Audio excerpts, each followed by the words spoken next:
Captain Tom and the Future of the NHS.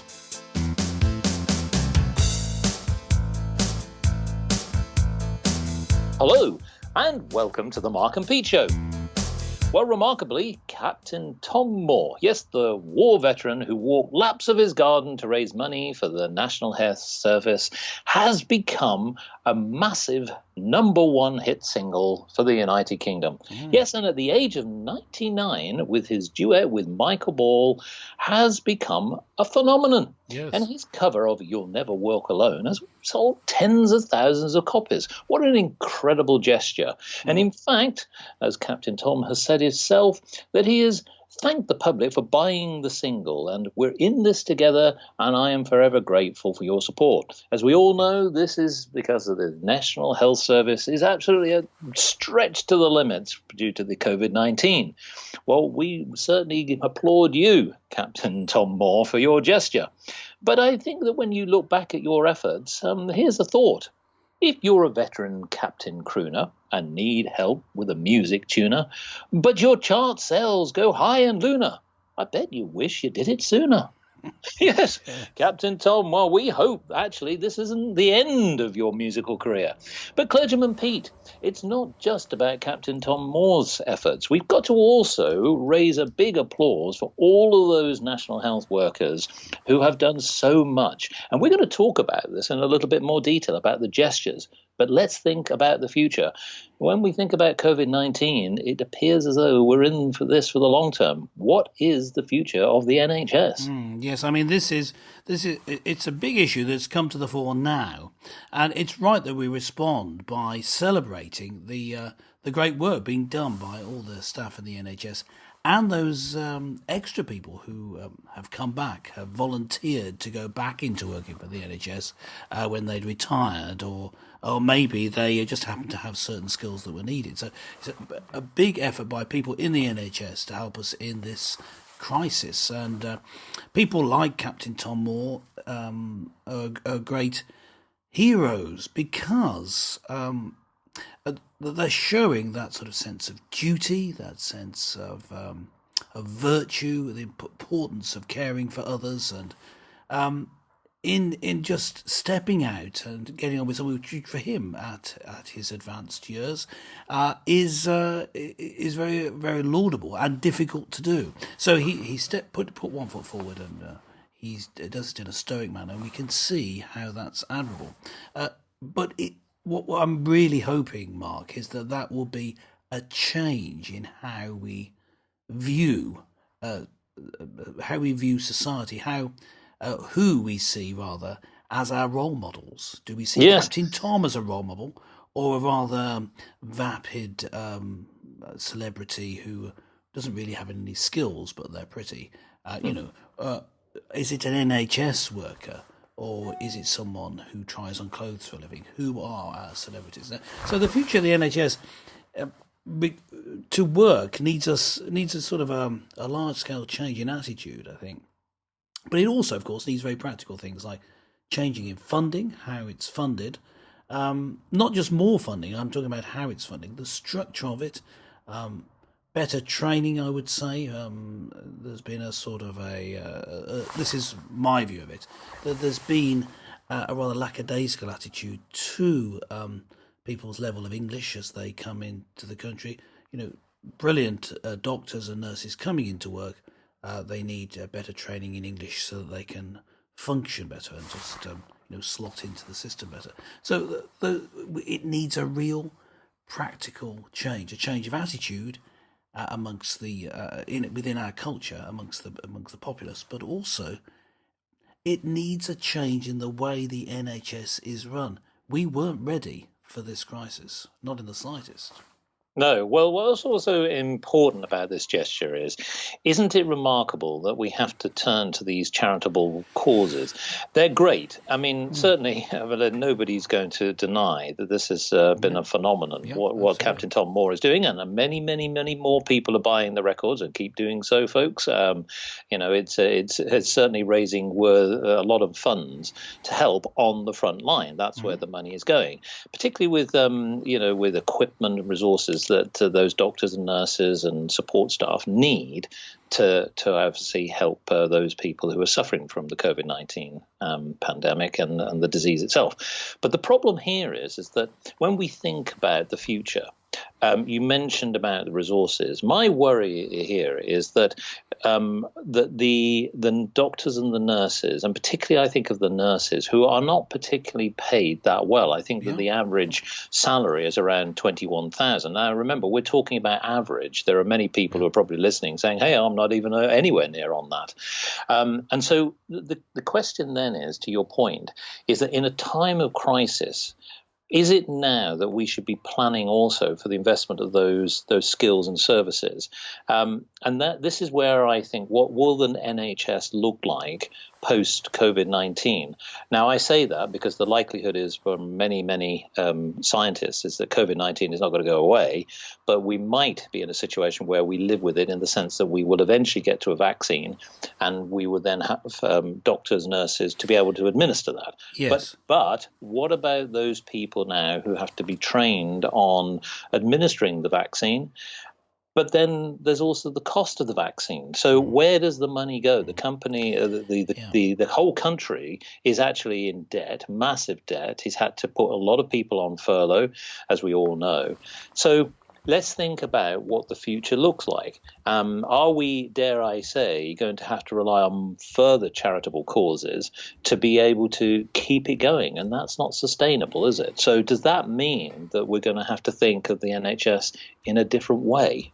What's your thoughts? Yes, well, so this is my thoughts. I mean, you'll be able to speak to this with a bit more knowledge, because what I'm going to say is use of business and the private sector. And I see that over in the United States, we see a lot of use of private companies. When the public health service wasn't able to step up and produce the ventilators that were needed and the masks that were needed, the Trump administration gathered together business leaders and said, well, let's do it this way. And that was far more efficient. It got done pretty quickly. Yes. And now they appear to have more than they need. In Germany, there was a mixed approach. It used their public funds and the public health service, but it also used private companies as well, and they appear to be set up to do that. The leadership there appeared to be very decisive, and they were able to take action very quickly. And as listeners will know, the main thing that we're trying to do in response, the main thing that the government is trying to get us to do in response to this crisis, is to slow down the number of cases such that the NHS can cope. They can't really stop it from spreading because it's so contagious. Well, you try and isolate the really vulnerable people, but the general population is going to get it, basically. So you need to slow it down, because then the NHS will be able to cope.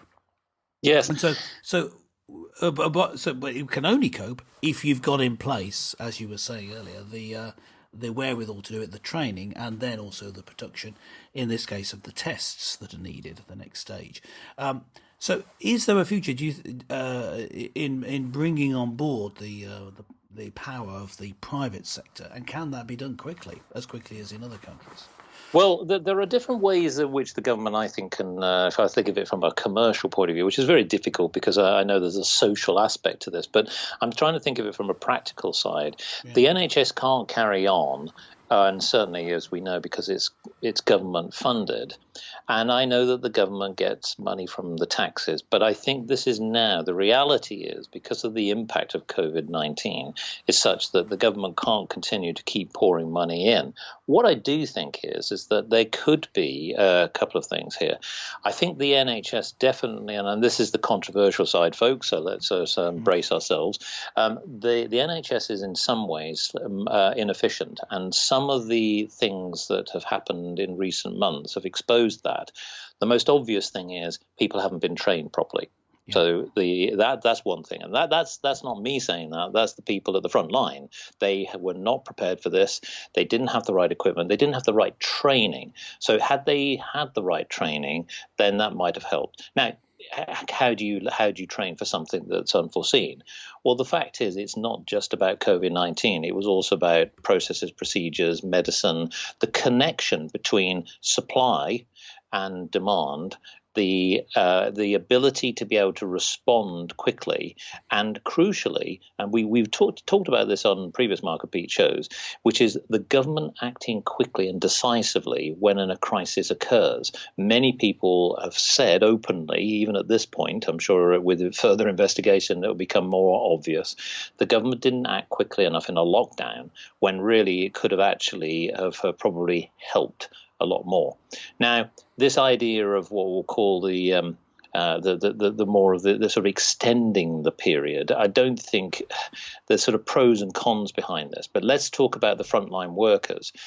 I think that the first and an obvious thing is that there hasn't been enough resource at the front end. They've had to call back nurses who have retired, or doctors, and many other medical staff, to try and quickly ramp them up. Training is definitely one thing. Now, I come back to the equipment and the supply side, which is interesting. We know that many manufacturers have, and not necessarily medical manufacturers, folks, who have been called upon to produce things.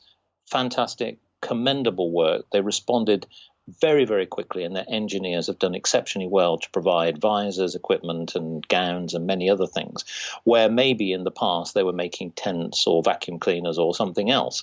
So I would say here what it needs is a better risk strategy. So that's the obvious thing, is who do you have on reserve who can be called upon rather than being forced into an emergency situation. So this is here's my suggestion, folks, which is I think that we need a better strategy where businesses are called upon in the sense of planning for a crisis. So if they have are part of a register, where they can look at all sorts of types of equipment that they may need. They're going to have their core manufacturers anyway, but in times of crisis like this, they can't cope. So you're going to have those associated industries that can turn their hand. And that's what I think also needs to happen. The other thing is, and this is another controversial one, folks. Yes, here we go. And that is, I think that businesses now need to think about their contribution in this way.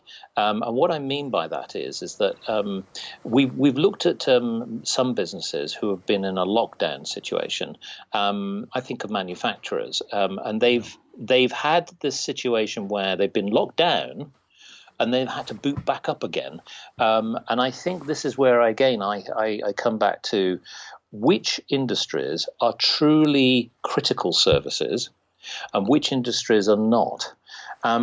So this is where I think that we're learning all the time with this COVID-19. It has been a massive learning exercise, and I hope it will happen when it comes to the NHS, that we see, first of all, better investments in the nurses and the doctors and the training. I think that the equipment side, I think that's more around looking at the supply chain. And I hope that this is where I think there's another controversial side to this, is where I think that there's going to have to be a reality check about what we can afford as a country. The NHS may have to continue using the national insurance tax scheme effectively, but as we know, that's not enough. And the bottom line is, I think that more people in the future are probably going to have to think about having some other kind of scheme. Now, whether that's a private scheme, because that's where you help bring more private organizations to support the functions and have a closer integration with what's happening in the big National Health Service. But I do feel that it needs a rethink, because what we can't do is just keep pouring hundreds of millions, if not billions. We just wouldn't be able to function, because what will happen ultimately is it will literally collapse. And that's what we don't want to happen. So you've got to think about it also from those individuals who are in the situation right now. There's probably a lot of people screaming at this podcast saying, I don't want to be part of the NHS anymore. I've just simply had enough. I've been mistreated over the last 10 years. Yeah. They've suddenly been put on the front line. Their health has been put at risk. Basically, the whole lives have been disrupted, and they haven't been paid very well. So it's not very much of an incentive. That's got to stop. Yeah, I mean that's the issue. They're just relating this back to what we were saying at the start.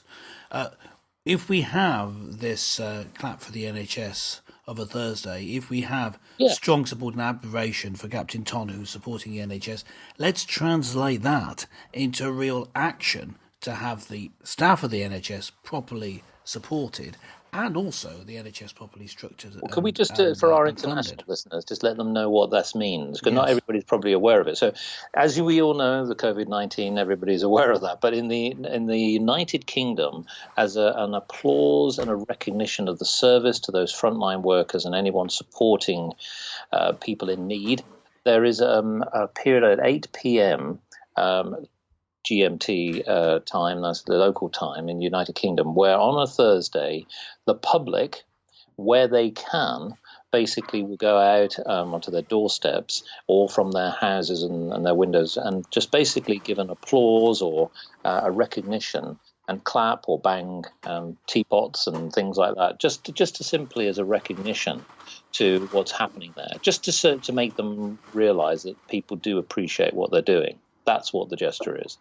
Yes, and we're not saying that's a bad thing. In fact, we're saying that's a good thing. It's just that it needs to be translated into something more practical, something more long-lasting. One of the mantras here at Mark and Pete is long-termism. And so we don't want to see this be a flash in the pan that, we've got to respect for the NHS now when we desperately need them, and it's in the news all the time. But when it's not, then we back away from it. Let's take the momentum and make changes. And I suppose you could translate this to other countries. Some countries have coped very well with this crisis and others haven't. Maybe it's time for a long, hard look at the way the health services are run in the different countries as they responded to this crisis, and the weaknesses have been highlighted. Yes, well, I think the other thing to point out here, and so folks, as we broadcast this podcast, the government had called out to key workers, those are the people who are at the front line supporting the cause here, has basically announced that they can book a coronavirus test. That's being that they could go to a local medical centre, a hospital, etc. So they have to register and then take a test to see, whether they've got that. The problem is, and this comes back to the lack of preparation, the system is creaking and not everyone can cope. Either the online application isn't working because people find it's difficult or they're just not getting anywhere with it, or, and a classic example has occurred where certain individuals, key workers, have tried to got in, but they may be based in the south of England and the only available hospital is in Scotland, which isn't very practical. So, unfortunately, this again is exposing the inadequacies of a system that hasn't been prepared. We know that we want to test, and a classic example here is we're going to switch to a different country. We know that Germany, for example, has tested pretty much from the start of this process and has had less issues. They do have issues. If you look at the charts of those people who have got the coronavirus or have sadly died from it, there's still far too many, of course, but they don't have as many as other countries. And I think that the testing scenario as well is also something that is a lesson here. If something like another pandemic were to break out, we need to, again, be better prepared for those sort of things. And so this comes back about technology. Technology needs to be in place. The systems need to be in place, and of course the people backing it up need to be in place. And the other thing as well, I would like to make a gesture to the other support services. So we've been talking about the National Health workers. They absolutely has got to have those grand applause. But what about the other emergency services? So the police, the fire services, and so on. They're at the front line as well. So this is where, again, they're also being put on the front line. And are they fully equipped? And do they really know what they're going into? The answer is no. And yet they've been still called upon to do their job. So to me, this is where it shows, where it's touching every aspect of life. Maybe what we'll see is post-COVID peak, shall we say, and I think whereas we broadcast this, we're still in that peak period.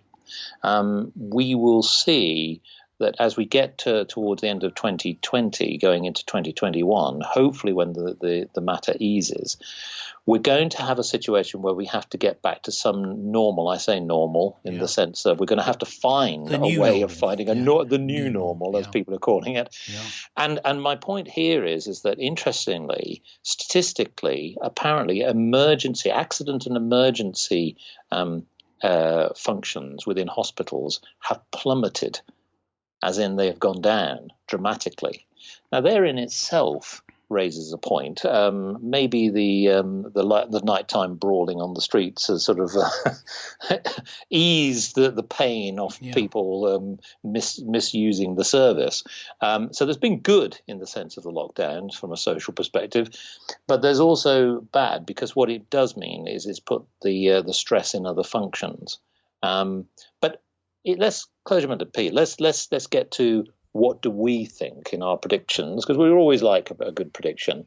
What do we think is going to be the face of the National Health Service and the state of the National Health Service in the next year or two? Well, there's two different things here. I hope that the National Health Service will change such that it's integrated with the private sector, that that systems are put in place to make its buying power more streamlined. That's what the word I was searching for, and that public support for workers in the NHS and other workers who are going about helping, delivering the food. People are more polite and more understanding of the difficulties they face. That's what I hope we're seeing going forward. What I expect is that as time goes on, we'll become as cynical and as uncaring as we used to. So we've got to guard against that. Let's not have that happen. And you talked about the new normal. Yeah, we're going to have to continue to be careful and vigilant, certainly for quite some time. And if we're looking at waiting for there to be herd immunity, so enough people who already have the antibodies in their system to protect the entire population, and for a vaccine to be in place, we're looking probably about 18 months. So it's going to be going for some time. So that's what I hope, and that's what I fear. What about you? Well, I do have a worry that the National Health Service will see some challenges, both from the point of view of skills. I think my worry is those individuals who are absolutely dejected with the pressure and that they've been subjected to, the nurses and the doctors, that it's not sustainable. And that's my worry. That's the first thing. Similarly, again, when I think about the legacy of this COVID-19, I feel that there has to be an encouragement of new workers to come in. That's new talent in nursing, medicine, and so on. Because the problem is that the national health, I believe what will happen is it will be reshaped. I think the government recognises that it can't just keep putting billions into it. It's just not where the country can't afford it. That's the bottom line. But I do feel that a welfare state is extremely important. So I think the government will put in policy, and I think the government will get there, although I don't think government is particularly decisive enough, and we've seen that over the years, and here's the latest disaster of decision-making that we've seen. But what I do worry for is that talent pool that needs to be coming in. And I don't just mean from abroad, I'm talking about from within the United Kingdom. We need to encourage the physicians of the future, basically, the nurses of now. This is what we want, because they do such a fantastic job. And that's why I was hinting at the idea that if there could be some better correlation with private industry, i.e. companies, with a welfare state in a more planned and sustainable way, I think there may be something which can be much more of a cohesive approach. That's my view, and I think that many people have probably got a different view. Well, listeners, what do you think? What do you feel about gestures that have been made in recent times? We're really pleased that Captain Tom is at number one, and hopefully he will continue to do so. And I look forward to the album as well. So I'm certainly looking forward to that. But listen, why don't you reach out and tell us your thoughts on the future of the National Health Service? Log on to markandpete.com, and we'd love to hear from you. Now, bearing in mind that we've already pointed out these gestures, and they are a gesture of appreciation, but please bear these words in mind. When you have a worthy cause, it's time to give a grand applause. So clap your hands or use your paws, but remember still to stay indoors. Join us again next time for more colourful conversations with Clergyman Pete and Businessman Mark.